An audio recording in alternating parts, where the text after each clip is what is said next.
A Boeing 747 carrying 524 people. Kines out of control in the skies above Japan.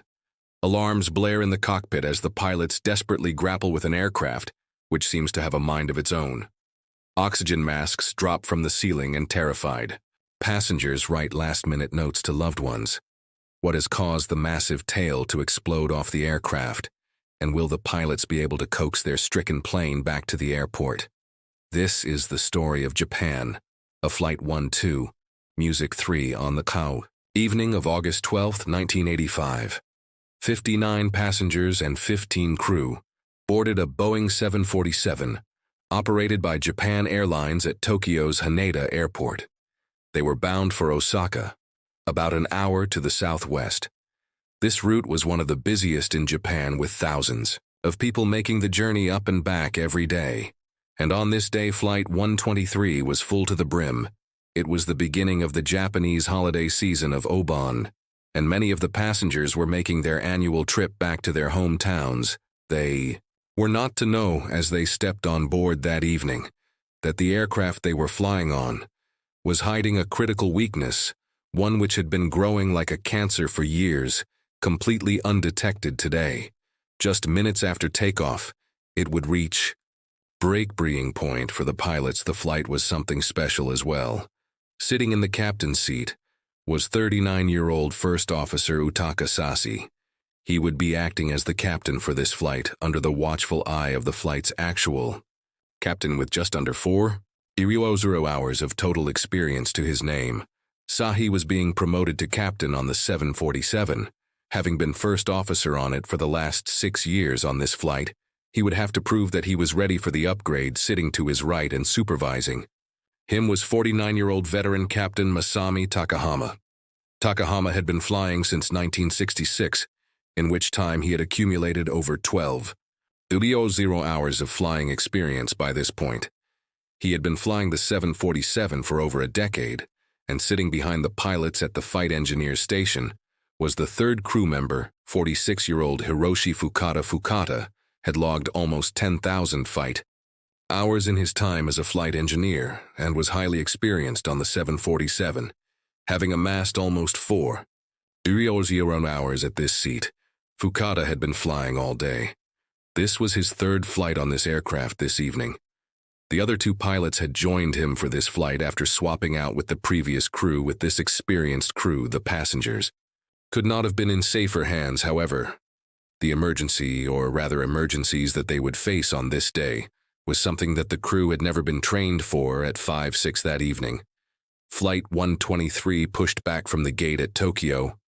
It was a sweltering summer evening, and thunderstorms had been hammering the country all day to avoid them. The pilots would be flying a bit south of their usual route.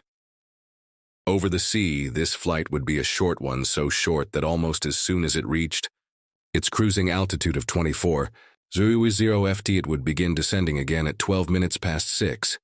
First Officer Sasi lined the aircraft up with the runway and applied to takeoff power.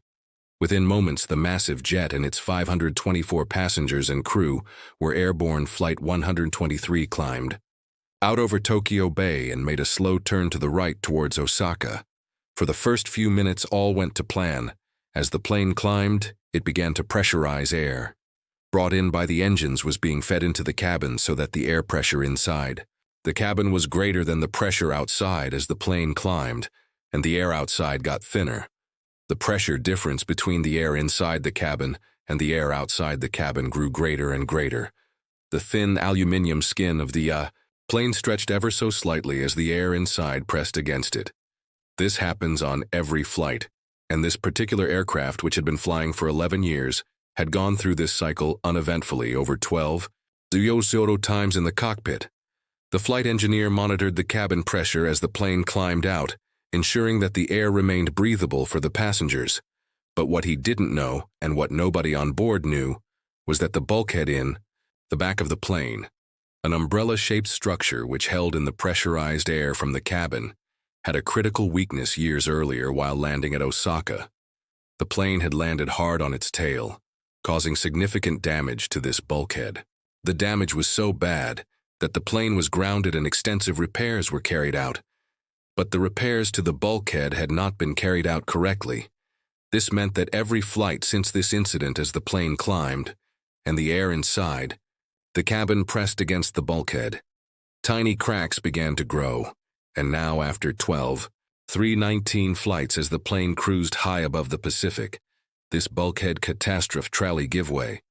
What you're now about to see is a completely accurate rendition of the flight's journey from this point on the position and movement of the plane. As well as the audio you're about to hear has been meticulously imported directly from the flight data recorder of this flight.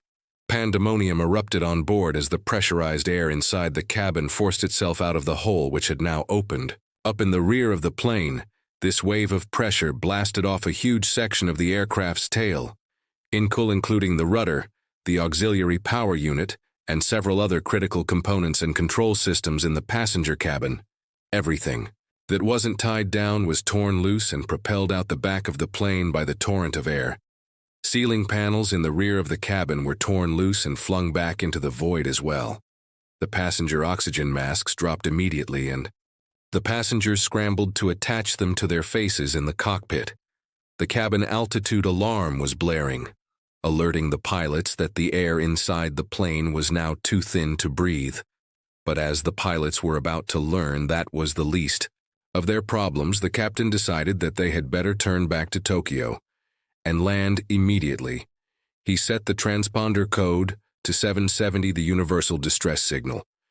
Then he instructed the first officer to turn the plane to the right, back towards Tokyo. Applause. Okay, it's music bin. Roger, you want right or left? All right, right. Hing 09, but as the plane turned to the right, it started banking way too. Music steeply. But no matter what the first officer did, he couldn't turn the plane back to wings level. This pointed to an extremely concerning possibility. It suggested that the hydraulic systems which powered the plane's flight controls had lost pressure. The flight engineer watched in horror as all hydraulic systems bled out. Within seconds, the flight controls had been rendered completely ineffective. The captain asked the flight engineer whether it was really the case that the hydraulic pressure had reached applause music 0. The pilot's worst fears were confirmed. All indications were at 0. The loss of all hydraulic power was practically a death sentence without it. The pilot's controls were useless. No matter how much they tried to use their control columns to make the plane climb, descend, or turn left or right, it wouldn't work. And as for the rudder on the tail fin, that was in even worse shape. It had been blown completely free of the plane. The pilots had essentially become passengers on their own aircraft. The controller offered radar vectors to guide the crew back, music in ad for air traffic control. This was the first sign that this was a serious emergency. This wasn't just a plane returning with a faulty engine or a sick passenger. It was out of control normally. A plane's tail fin or vertical stabilizer acts like the fins on an arrow or a dart, stabilizing its path through the air.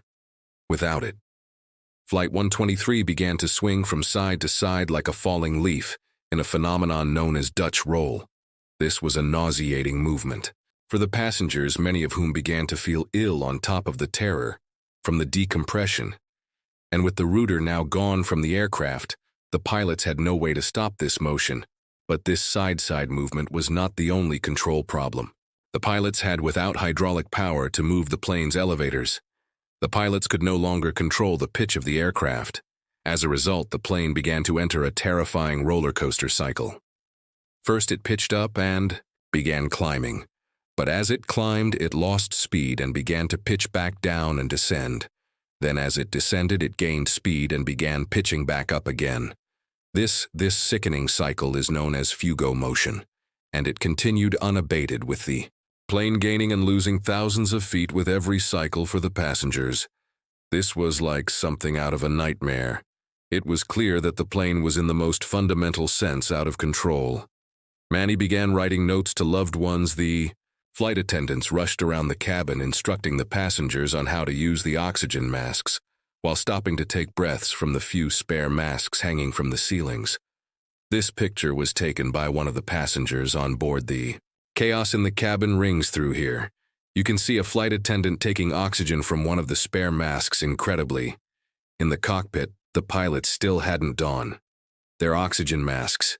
They were so focused on trying to regain control of the plane that they didn't even think to do this, but now hypoxia was beginning to set in, and at their altitude of 24,000 ft, there is only about 1/3 as much oxygen as there is at ground level.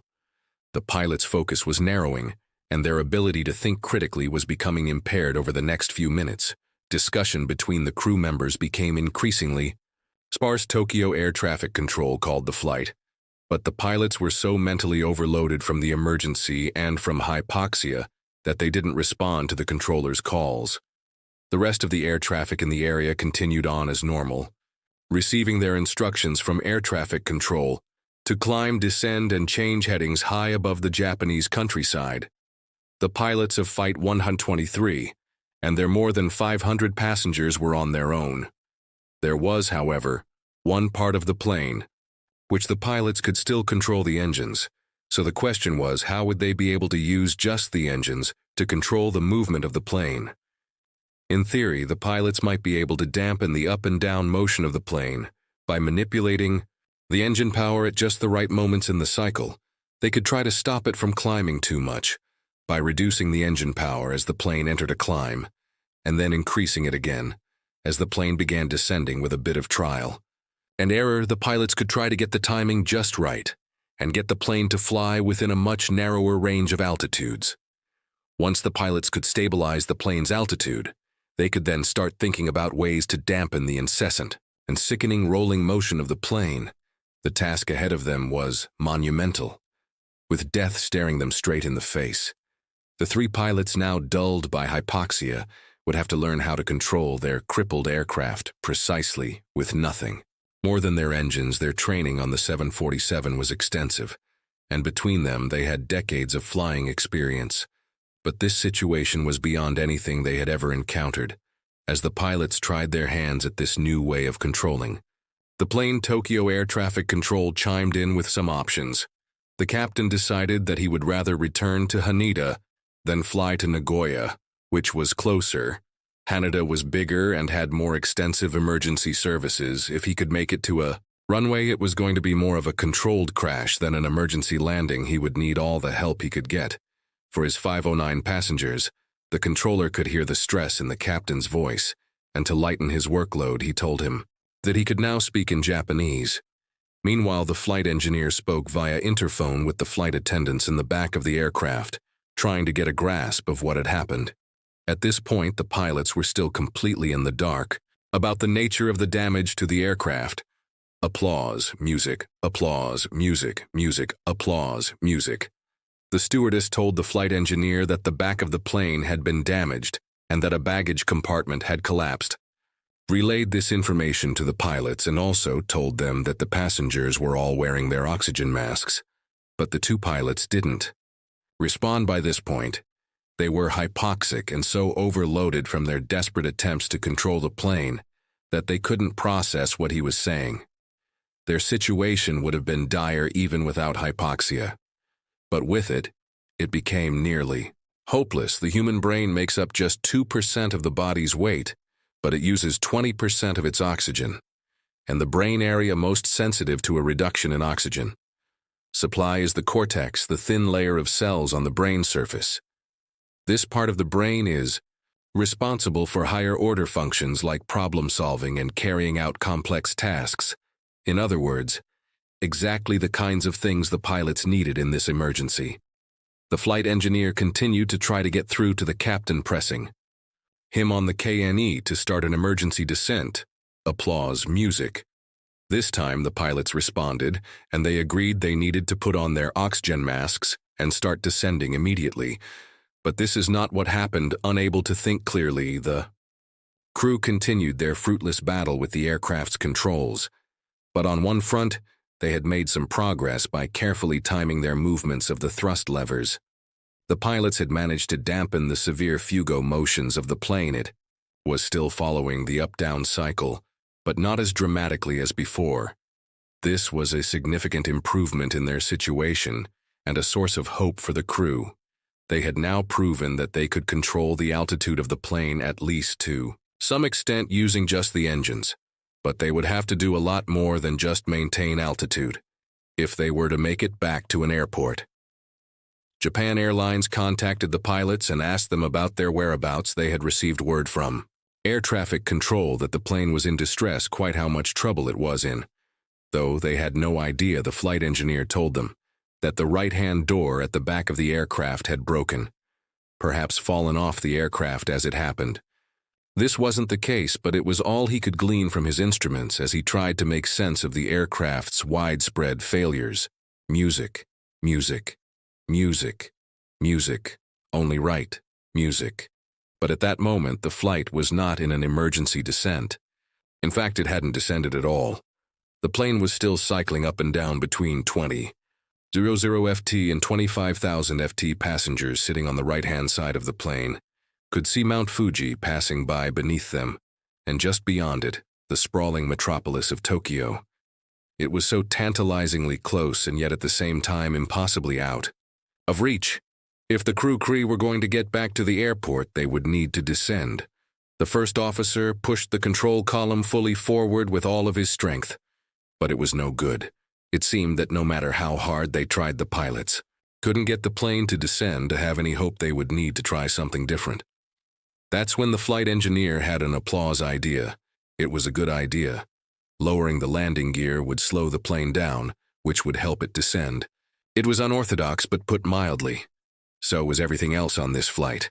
But the captain didn't think it would be possible to lower the landing gear without hydraulic power. All of the plane's controls, apart from the engine thrust sever, had become mere decorations in the cockpit, cruel ornaments mocking the crew's near-total loss of control. But there was still one way that the crew could lower the gear, if they could only think of it on the 747, as on most aircraft. It's possible to lower the gear without the use of hydraulic power by just letting them drop under their own weight. The flight engineer suggested this method to the captain. Applause. The captain wasn't sure if he wanted the gear lower. Just yet he and the first officer had been trying for minutes to stabilize the plane's flight path, and against the odds, they had achieved some level of success here. By lowering the gear, they would risk throwing all of that progress out the window.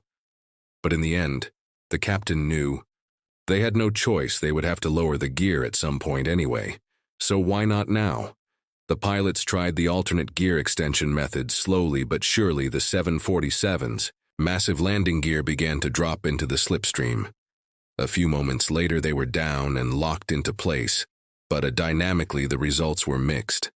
On one hand, the up and down motions of the plane had lessened somewhat. However, the Dutch roll had gotten stronger. Whatever the pilots did, it seemed as if they could only smooth out one axis at a time, either the vertical or the horizontal, but not both. It was beginning to dawn on them that their situation might be hopeless. But they continued fighting. Now they were going to attempt to use the engines to steer the plane back to Tokyo. The first officer pushed the engines on the left side of the plane to high power and kept those on the right side at a lower power. The plane continued swaying from side to side, but gradually it swayed over to the right back towards the city as the giant plane made its turn. Tokyo Control tried to contact the crew too. Toy, please, but nothing the controller could possibly say could even come close to mattering at this point, early on in their training. Pilots are taught the phrase aviate, navigate, communicate. This is the order of importance when flying a plane, and the pilots of Flight 123 were barely able to do the first of them. Aviate. Communication with the ground was the last thing on their minds. The captain told his colleagues to ignore the controller and focus on flying the plane with reduced power on the engines and the gear fully extended. The plane finally began to descend for the first time since leaving Tokyo. The plane had now dipped below 20,000 FT, a few more thousand FT, and the air would have enough oxygen for the pilots to breathe. By this point, they were physically and mentally exhausted and in their hypoxic state.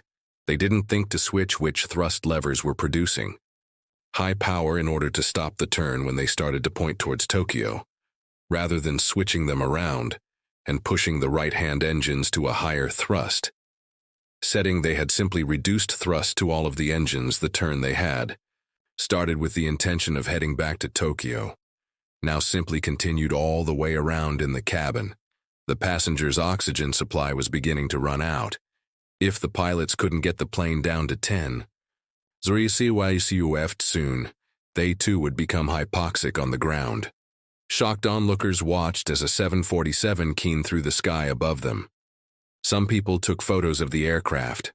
Despite the graininess of these two photos, the missing tail is clearly visible. It was obvious even from the ground that this aircraft was in extreme distress, but the only ones who could do anything about that were the three men in the cockpit, and even they were barely hanging on as the plane descended the amount of oxygen. In the air slowly began to rise gradually. The pilot's mental capacity returned. Mere reflex and half-conscious reaction was beginning to be replaced by conscious, deliberate thought. For the first time since the explosion, the crew could now think about their situation rather than just react to it. And as they did, the true gravity of the situation became apparent to music. Applause them. A total loss of hydraulic power is an extremely rare event in a passenger airliner, but on the few occasions where it had happened, it didn't end well. The pilots of Flight 123 were well aware of this as they regained lucidity at lower altitudes, but at the same time they were now better placed than ever to regain control of their aircraft. No longer suffering the dulling effects of hypoxia, they would finally be able to coordinate their problem-solving efforts and work together as a crew in the passenger cabin. A flight attendant made an announcement to the passengers that they would soon be able to take their oxygen masks off. But this very saving grace, a lower altitude, now brought a new danger. Straight ahead of the plane loomed a towering mountain range. Applause. But it wasn't clear that a turn would be enough to clear the mountains. They would also need to climb back up to a higher applause kind of music. Applause altitude with all of its engines at full power.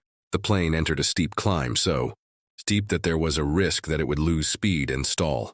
The captain told the first officer to reduce power somewhat, so that they could keep the climb going without making it too steep, but in its severely damaged state making precise changes. To the flight path was like conducting brain surgery while wearing oven gloves.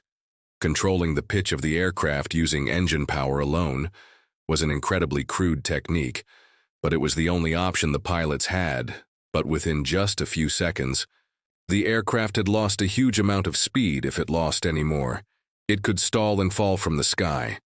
The first officer pushed the control column fully forwards, but this did nothing.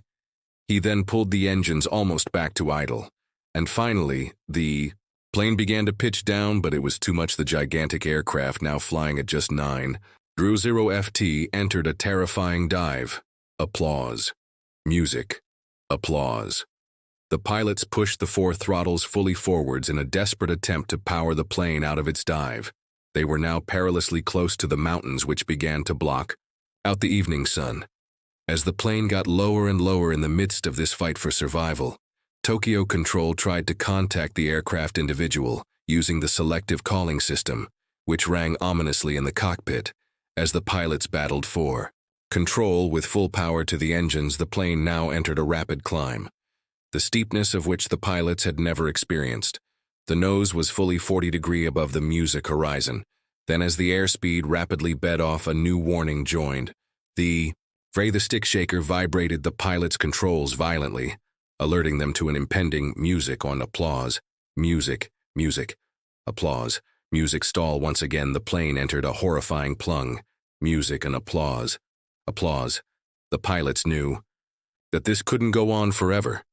They had become mere passengers on their own planes, reacting to its erratic movements as they happened. A witness on the ground would later describe the plane's movements as being like that of a staggering drunk. The pilots knew that to have any chance of saving their jet and its 521 passengers and crew, they would need to try something different. The first officer suggested lowering the flaps.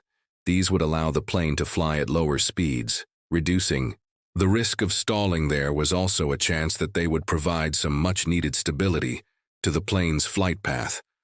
But without hydraulic power, the only way to lower the flaps was via the plane's backup electrical system.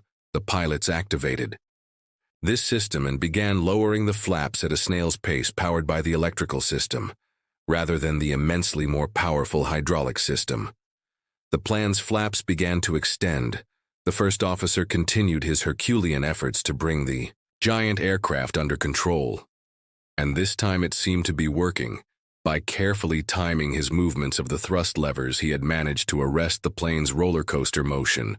For the first time since the beginning of the emergency, the plane was now flying roughly level. The crew were now cooperating fully, their minds no longer dulled by hypoxia. This was their chance. They had to make it back to the airport.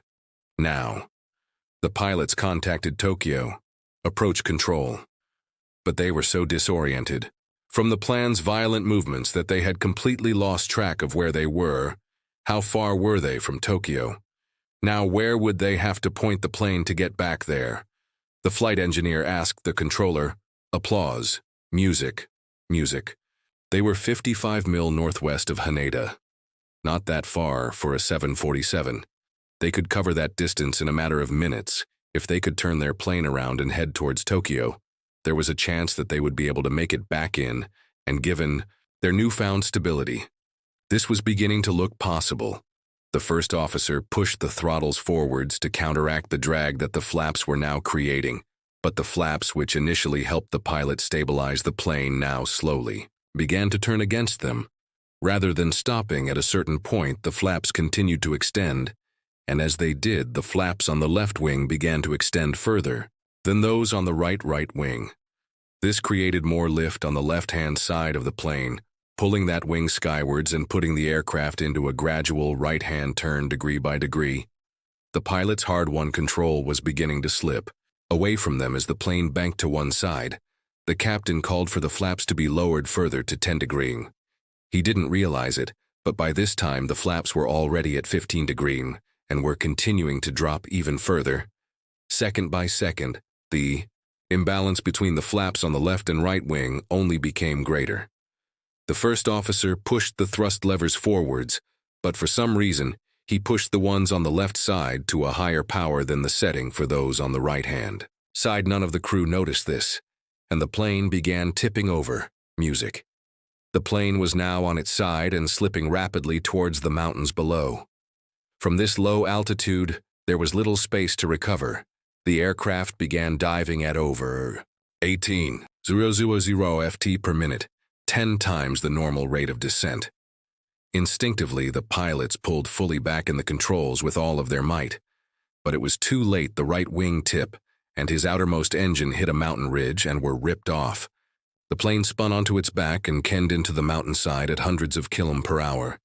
Igniting into an enormous fireball, air traffic controllers watched on helplessly. As the plane disappeared from the radar screens, they tried to contact the pilots but got no response. Just 1 minute later, their worst fears were confirmed when a Japanese military aircraft reported seeing a huge burst of flames in the Nagano mountains. The U.S. Air Force had a plane flying nearby and offered to help, to search for survivors even though it looked like there would be none. But Japanese authorities rejected this offer, preferring to send their own country's rescue forces to the scene of the crash. However, because they didn't believe anybody had survived the crash, the Japanese didn't dispatch their rescue teams to the crash site until dawn. The next morning, a full 12 hours had passed by the time they arrived, and doctors who arrived on site said that passengers whose lives could have been saved had they been discovered sooner had succumbed to their injuries during this time. In all of the 524 passengers and crew, only 4 people survived. All of them were seated in the back of the aircraft. This figure would likely have been higher, were it not for the disgracefully late response of the Japanese authorities. As a result of this crash, Boeing redesigned the tail of the 747 so that rapid pressure spikes in the tailplane would no longer cause the kind of structural failure which occurred on Flight 123. They also redesigned the plane's hydraulic systems, installing a fuse so that the loss of the aircraft's tail would not result in the total depletion of all 4 hydraulic systems. Japan Airlines also modified their maintenance procedures, putting in place stricter supervision of important repair work and making regular inspections more thorough. The airline's public image suffered a tremendous blow as a result of the accident, with bookings dropping by more than a third. Across the country in the weeks following the crash, Flight 123 remains to this day the world's worst single aircraft crash, if there's anything good to come from it. Apart from the safety improvements made to the 747, it's that nowadays rescue efforts are carried out as soon as possible after an accident, regardless of its apparent survivability. Thanks for watching this episode. If you'd like to see more episodes like this, you can watch this playlist up here. And if you'd like to support the channel and join all these people, you can sign up on Patreon, and I've put the link to that just at the bottom of the screen here. Thanks again for watching, and I'll see you soon for the next episode